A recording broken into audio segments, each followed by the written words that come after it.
Bendiciones hermanos, vamos a compartir un poquito del Evangelio de hoy que corresponde a San Mateo capítulo 17 del 14 y siguiente. Cuando volvieron donde estaba la gente, se acercó un hombre a Jesús, se arrodilló ante él. Le dijo: Señor, ten piedad de mi hijo, que es epiléptico y su estado es lastimoso. A menudo se nos cae al fuego y otras veces al agua. Lo he llevado a tus discípulos, pero no han podido curarlo. Jesús respondió: ¿Qué generación tan incrédula y malvada? ¿Hasta cuándo estaré entre ustedes? ¿Hasta cuándo tendré que soportarlos?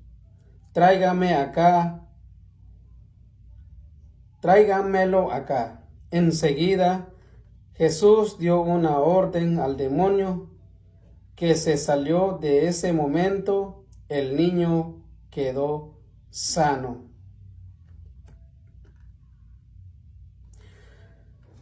Este mensaje que nos trae ahora es que nosotros estamos expuestos a los peligros, a las malas obras de Satanás. Todos los días estamos expuestos, todos los días estamos perseguidos por la maldad. Todos los días enfrentamos situaciones difíciles de la vida, de cómo salir de esos males, de cómo vencer a esos obstáculos, de decir no al pecado. Nosotros conscientes, nosotros que somos personas grandes que razonan, que sabemos cuál es lo bueno y lo malo, que sabemos consecuencias de cada acto. Aún así, sabiéndolo, aún no hemos podido vencerlos. Caemos una y otra en las trampas de Satanás. Justo cuando queremos hacer las cosas bien, es cuando hay más obstáculos. Justo cuando queremos seguir el Evangelio, es cuando hay más facilidad de caer, dejarnos llevar por los pensamientos, por lo que hay alrededor. Y al final, cuando uno dice, es que no puedo, trato, pero no puedo.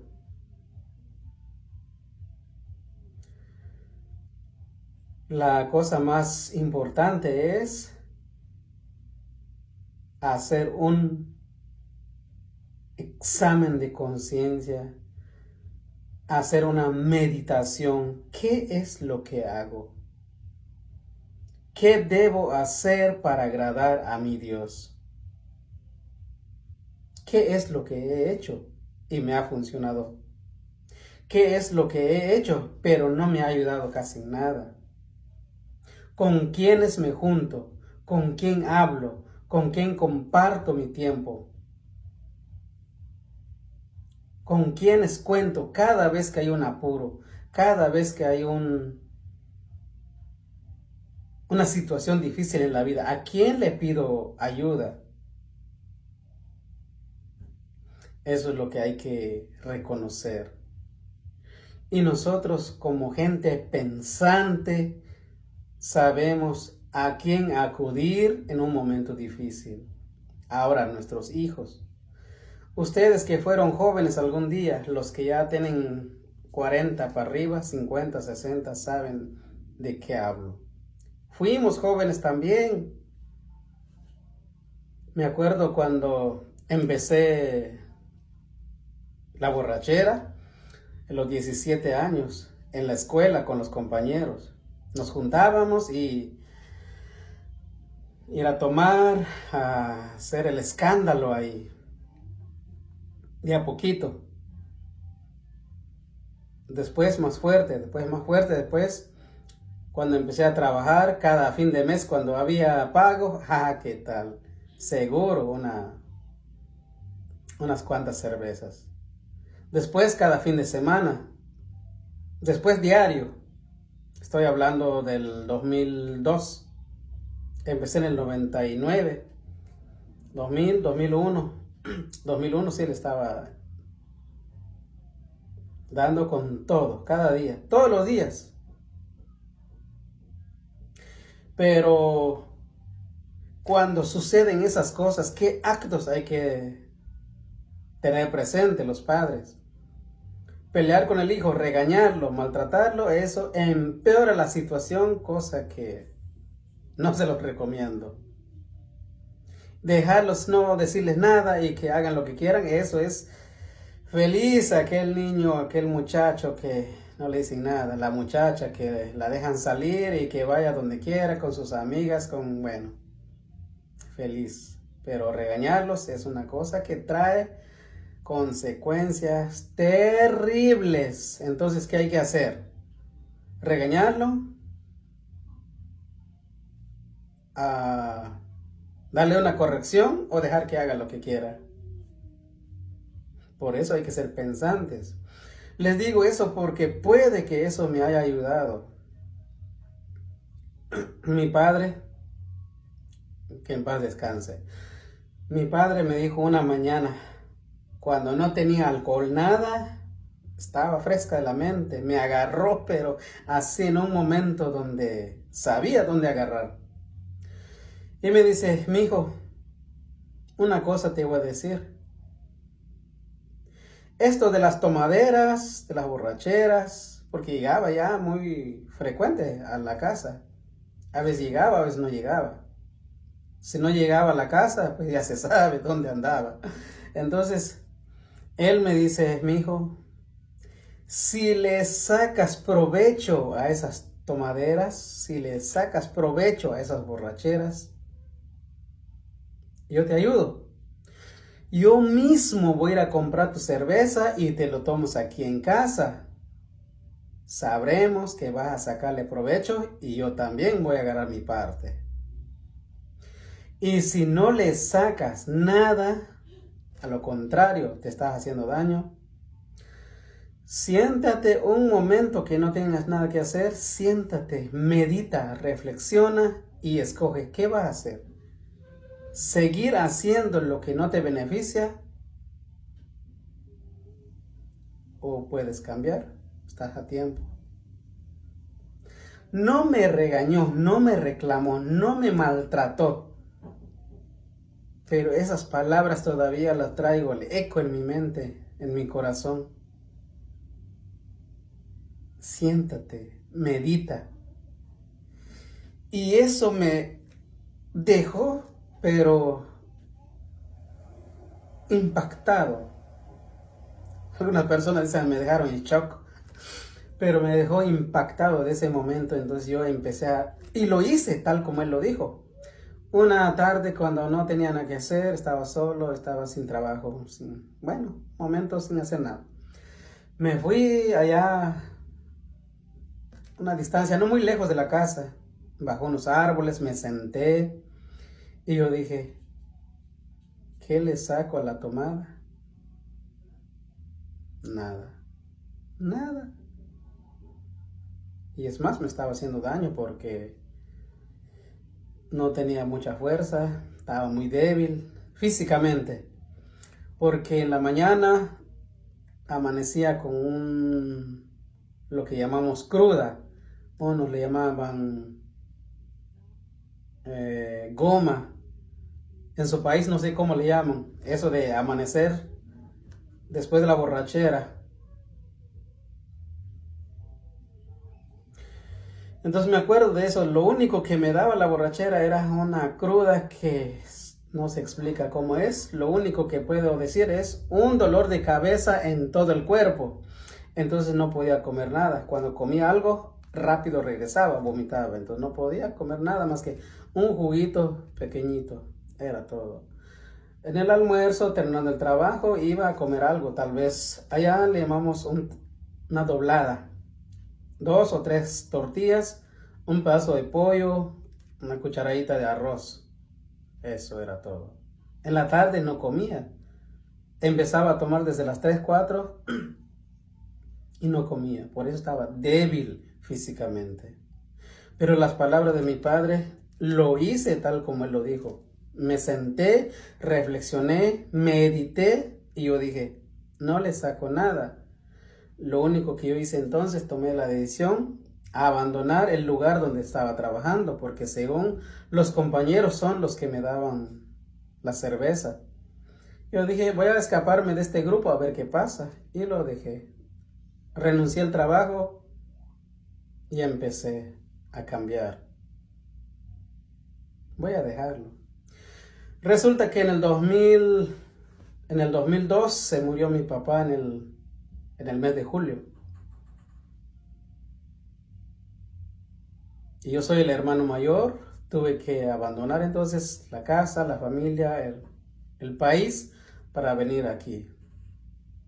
Ese mismo año llegué aquí en Estados Unidos. No falta un borracho que diga, ¿dónde vienes? Allá. Oh, ¿cuánto tiempo llevas aquí apenas llegando? No, pues una cervecita. Salud, ya llegaste, bienvenido a Estados Unidos. Aquí estamos. Cualquier cosa ya tú sabes.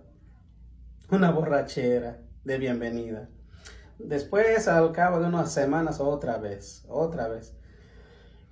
Pero traté de dejarlo. Traté de no hacerlo más seguido. Entonces fue como en el 2003, en la fiesta que se hace aquí, Acción de Gracias en noviembre. Noviembre de 2003 fue la última vez que me emborraché y de esa vez he tratado de controlar. Claro, me tomo una cerveza a veces o una copita de vino así, pero eso no significa emborracharse. 2003. Pero iba a la iglesia también, en ese tiempo recién llegado iba a la iglesia. Pero cuando me metí a trabajar con los chinos en el restaurante, el domingo había que trabajar y ya no iba a la iglesia desde el 2006 hasta el 2017, 18. Casualmente mi hermano me compartió o me dijo, mira los videos del padre Luis Toro. Ah, bueno, lo busqué, miré un video, lo volví a ver y así salieron otros videos en YouTube. Desde entonces empecé a ver así, a seguir, escuchar las palabras. Y después empecé a tomar nota, porque cuando voy al trabajo, cuando salgo, siempre hay gente que venga a decir, mira, toma esta tarjetita, ¿quieres venir a la iglesia con nosotros? Tenemos oración, tenemos esto, lo otro. Bueno, uno no sabe nada. Y así, pero empecé a tomar nota, ahí sí, ya vamos a hablar. Entonces no tengo buena memoria porque bueno, ya los añitos también casi 50 años, ya la memoria está llena de cosas. Pero tomo mi nota y saco mi nota, cualquier cosa, y pues ahí está. Alguien me dice una cosa y le digo algo. Por ejemplo, viene alguien y me dice el Éxodo 24, no tendrás imágenes, no te hagas nada. Y yo le leo el 3, toma también. Y así fue como fui introduciendo esto, empecé a tomar nota y en el año pasado recibí mi sacramento de matrimonio y ahora es el compromiso de llevar un mensaje cuando se puede, un mensaje. Si le gusta el mensaje, sigue viendo los videos, si no, pues no pasa nada, seguimos siendo amigos, pero invierten su tiempo en lo que les gusta, en lo que le sacan provecho. Eso es una parte de la historia. Eso se dio en el momento de la, digamos, parte de la adolescencia, porque los adolescentes, los muchachos están expuestos a explorar el mundo, Se van allá, ¿qué es lo que hacen allá en el salón de baile? Tienen que meterse para ver qué es eso, qué hacen, cómo es. Se meten en una barra donde venden toda clase de bebidas. Se meten ahí para explorar qué es, qué hay allá, cómo se sienten, quiénes están ahí. Se juntan para ir a jugar, para ir a echarse un cigarrito entre todos. Eso es explorar el mundo. Y se van fácilmente si uno no tiene cuidado de ellos. Si sabemos nosotros exactamente lo bueno y lo malo, y cómo ellos no se van si no tienen la plenitud en su conocimiento. Por eso tenemos que ayudarlos. ¿Cómo? Con oración. Oración en la casa, Santo Rosario, tener el agua bendita en la casa, oración, oración, oración. Porque lo que nos relata aquí era el hombre ese, llevó su hijo a los discípulos, pero ellos no pudieron hacer nada. Pero cuando se fue con Jesucristo, ahí sí le salió el demonio, lo sacó, lo expulsó. Entonces, cuando hablamos de los hijos, es necesario tener en cuenta qué dice la palabra. Como cristianos tenemos que aferrarnos a la palabra. ¿Qué dice cuando vamos a misa? ¿A qué vamos? Hay que tener presente. Tenemos que participar en cuerpo, espíritu, alma. ¿Qué es? ¿A qué vamos allá? Profundizar nuestro conocimiento. Aquí en Sirácides, que es eclesiástico, capítulo 3, aquí nos habla de los hijos. Hijos, óigame, les habla su padre, sigan mis consejos y se salvarán, porque el Señor quiso que los hijos respetaran a su padre. Estableció la autoridad de la madre sobre sus hijos. El que respeta a su padre obtiene el perdón de sus pecados. El que honra a su madre se prepara un tesoro. Sus propios hijos serán la alegría del que respeta a su padre. El día en que le implore, el Señor lo atenderá. Hijos, obedezcan a sus padres. En nombre del Señor hay que hacer la corrección a los hijos. Al hablar de la palabra, al hablar de cualquier cosa, hay que siempre en el nombre del Señor voy a hablar a mis hijos, voy a educarlos, siempre, siempre con oración, porque solito no se puede, solito no se puede. Mira, los discípulos, ellos eran santos apóstoles, pero aún así no pudieron ayudar al Señor con su hijo. Deuteronomio, aquí nos deja otra lección también, los padres, hijos también entiendan. Deuteronomio 6, del 2 en adelante, veamos qué dice. Temerás a Yahvé tu Dios y guardarás todos los días de tu vida sus mandamientos y sus normas que te enseño hoy. Que los guarden tus hijos y los hijos de tus hijos para que vivan largos años. Escucha pues, Israel, y cuida de poner en práctica lo que ha de traerte felicidad y prosperidad en esta tierra que maná, leche y miel, como la prometió Yahvé, Dios de tus padres.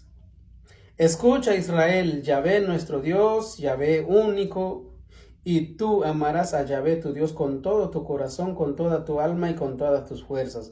Graba en tu corazón los mandamientos que yo te entrego hoy.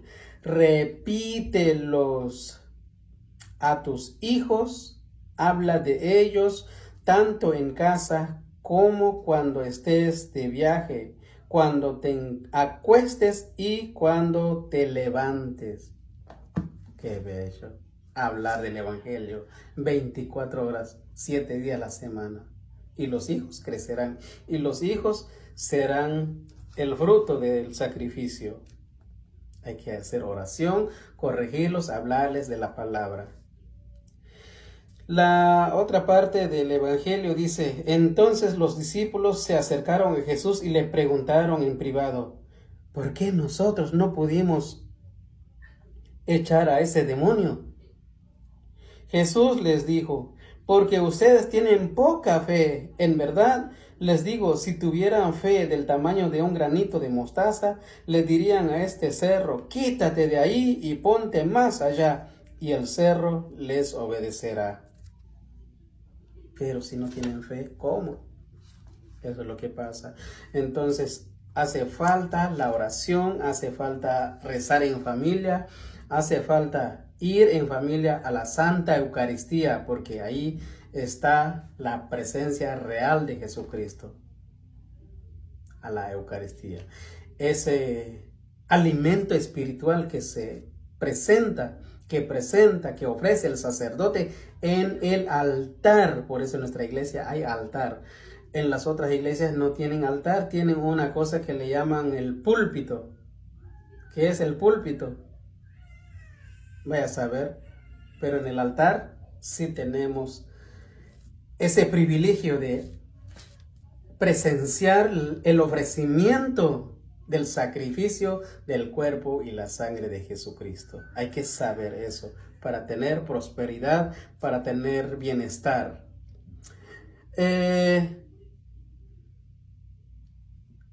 También tenemos aquí Hechos de los Apóstoles, eso cuando los discípulos no pudieron sacar al demonio. Aquí Hechos de los Apóstoles 19:15, desde el 13, veamos qué es lo que dice aquí el 13. Incluso algunos judíos ambulantes que echaban demonios trataron de invocar el nombre del Señor Jesús sobre los que tenían espíritus malos, diciendo, yo te ordeno en el nombre de ese Jesús a quien Pablo predica. No es casual que los otros también, yo te reprendo, Satanás. No es el mismo este. Entre los que hacían esto estaban los hijos de un sacerdote judío llamado Escevas. Un día entraron en una casa y se atrevieron a hacer eso, pero el espíritu malo les contestó, conozco a Jesús y sé quién es Pablo, pero ustedes, ¿quiénes son? Y el hombre que tenía el espíritu malo se lanzó sobre ellos, los sujetó a ambos y los maltrató de manera que huyeron de la casa desnudos y malheridos. Eran ambulantes, tenían un poquito de conocimiento. Es como que yo tuviera 2, 3 citas y me enfrento a un no católico que ha leído la Biblia por tiempos, por años. Voy a salir avergonzado porque con una cita, 2 citas que llevo, no será suficiente de lo que él sabe. Por eso es importantísimo tener conocimiento, prepararse para cuando tiene que enfrentar a alguien que viene con otra doctrina. Aquí dice, toma, esto dice así, aquí dice. Hacer oración no para enfrentarlo, pelear con él, con ella, sino para demostrar con Biblia. ¿Se acuerdan cuando Jesús fue tentado? Mateo 4 en adelante. El diablo dice, tírate de ahí porque está escrito, tus ángeles vendrán y no vas a caer. También está escrito, dijo Jesús. Es dialogar, es decir, ¿dónde lo dice? No solamente que dice, repita conmigo la palabra esta, la oración y serás salvo. El Señor es mi Salvador. Confieso que el Señor es mi Salvador con mi boca y todo. Así no es. ¿Dónde lo dice? ¿Qué dice? Y eso, pero hay que tener mucha preparación para hablar, para orientar, para dar de conocer la Biblia a un no católico. Si lo cree, bendito sea Dios en las alturas. Y si no lo cree, pues por lo menos ya sabe. Pero con oración, con conocimiento, para que no sea uno dañado. Pero si tan solo con una cita quiere atacar, va a salir maltratado. Entonces, la enseñanza es, los niños hay que educarlos con amor, con prudencia, con autoridad, personalidad. y hablar es de buena forma, como el ejemplo, si les gusta este ejemplo, sería bueno, y si no, pues a su forma, a su manera, háganlo. Pero mi padre dijo, siéntate y reflexiona, si le sacas provecho, dale, y si no, déjalo. Entonces tenemos que conducirnos en el camino correcto, escudriñar las escrituras cada vez que se puede, saber qué es lo bueno, lo malo, cuáles son los mandamientos de Jesucristo, conocerlos y practicarlos, porque dice San Juan 13:17, San Juan 13:17, pues bien, ustedes ya saben estas cosas, felices si lo ponen en práctica.